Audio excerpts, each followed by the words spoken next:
Well,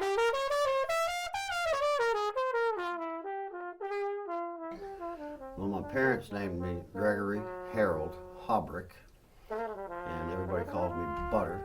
And I played trumpet, sometimes keyboard, and sometimes I sang. And I wrote the music, most of the music. I'm a farm kid from North Minnesota, and margarine didn't have food coloring in it when I was growing up, so we saw what it is and we hated it. So when something was good or it was real, we'd say, it's butter. I was playing in a club years ago, and the club owner, Doc Blues, said, "Hey man, you're so great." He said, "What's your name?" I said, "Greg Haubrich."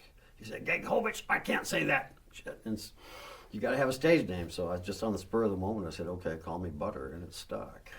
My band is Butter in the genre. Most of my friends just call me Butter, but it's also Greg. I went back to UCO and studied music theory and jazz theory and played in some of their bands at the University of Central Oklahoma, and they have this great jazz program up there. So that was just about 3 years ago, and through that I met a couple of the musicians in the band, Alex and Jaron, and Dr. Guy, Michael Guyba, who's a wonderful teacher up there, I was taking jazz theory too from him, and he said, "You know, I really encourage you to start a band while you're here." And I thought, well, I've got all this music I've been writing and putting together for all these years. If I can find people that are good enough and learn music fast enough and want to do it, why not? So that was the start of it. So Jaron and Alex were original members, and then Caden came along, and then one night Calliope was singing at the 51st Street Speakeasy, and I heard that voice, and I said, "Oh my goodness," you know. And she's got such great soul and chops, and so that really made the band. And then, you know, we have Caden on piano, and we just got Terry in on drums, and she's a rocket ship too. So it's really fun. I mean, I'm 72, and their age is 18 to 29, and they are, like people say, "You mean kids can play jazz?" Woo! Hey, come on now.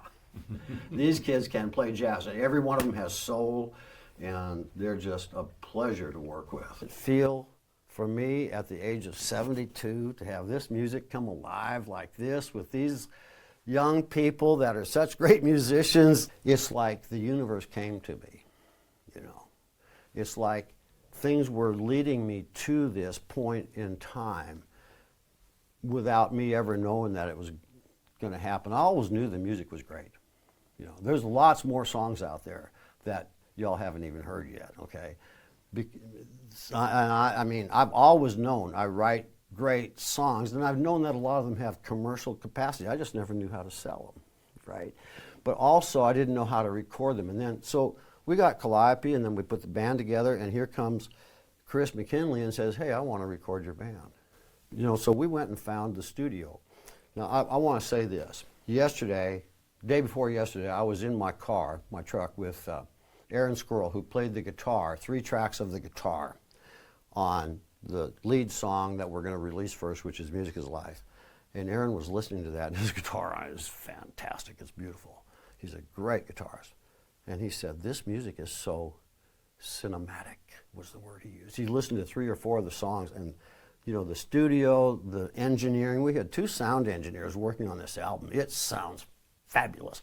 I challenge you to find a better sounding female vocal album track anywhere, anytime than what Calliope Stout laid down on this album. It is astonishingly beautiful. And one reason is the engineering. We really worked to get the sound to be our sound. The way we sound live, the way we sound for real. The integrity and the honesty of the music is just going to come out at you from the start to the finish because it's for real.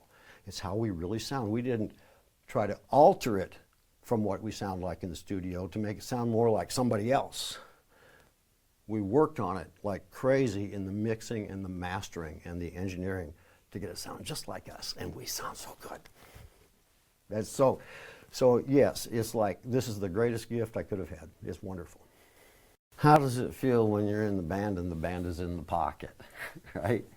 I mean, and we just slip into the pocket almost automatically as long as we're doing the music that fits our urge, because the way the band came together, we're a bunch of people that think about music both similarly and diversely. We can talk about music and talk about what we like and what we don't like, and then we can make it happen. They all have great musical educations, you know, and I have a decent one too. So we're able to communicate with each other, but the question that you really asked is, how does this happen? like how did it happen that the last time Calliope and I did a solo together, she was scatting and I was playing my horn, and we played the same identical improvised line at the same time? How do the soul and the mind of musicians work? How do we get it? Where does it come from? We don't know. You can call it a gift from God, you can call it a gift from the quantum universe, you can call it whatever you want to. It's a gift. And each one of us in this band has a gift of music, of singing a song, of singing it in harmony with each other. And it's a wonderful thing to have. So yeah, this band is really cool. It's hot.